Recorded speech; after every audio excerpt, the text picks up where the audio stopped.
The following report contains some disturbing images. The horrific moment when the crashed plane burst into flames just over the horizon, and then the black smoke starts billowing.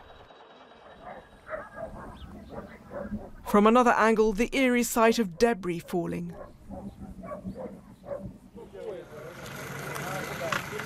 And closer up, burning wreckage and other charred fragments that have turned these Ukrainian fields into a scene from hell.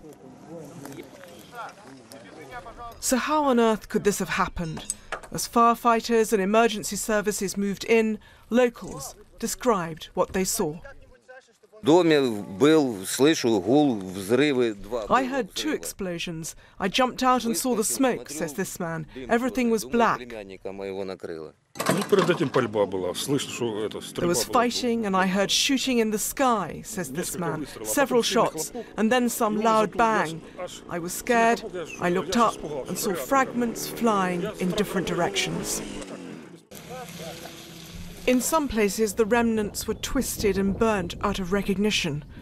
In others, pieces were broken clean off, like this wing, with the clear markings of a Malaysian airliner, and poignant reminders that some of the 295 victims on board, on their way from the Netherlands to Malaysia, were going on holiday. We do believe that there were British nationals on board the flight.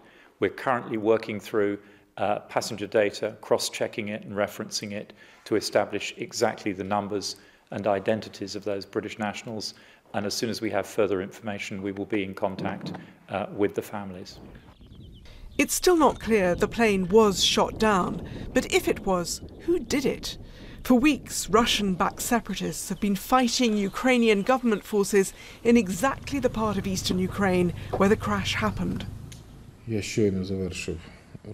In Kiev, a visibly shocked Ukrainian president called it an act of terrorism. Other members of his government were more blunt, accusing Russian-backed rebels of shooting the plane down with a Russian surface-to-air missile. In recent days and weeks, the rebels have managed to shoot down several Ukrainian military aircraft. And earlier today, a social media site attributed to a prominent rebel leader did claim they downed a Ukrainian army transport plane in the same area. But that's all denied by the Moscow-backed rebels, who argue their fighters don't have the long-range weapons needed. They blame the Ukrainian army. Already, this Ukrainian crisis has plunged Russia's relations with the West into a freeze. Tonight, President Obama spoke to President Putin about it. The United States will offer any assistance we can to help determine what happened and why. And as a country, our thoughts and prayers are with all the families of the passengers, wherever they call home.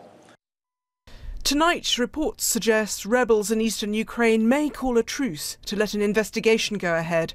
Possibly the horror of this crash will achieve a peace that diplomacy has so far failed to bring. But, whatever the cause, it could also widen the abyss and make this spiralling conflict much more dangerous. Bridget Kendall, BBC News.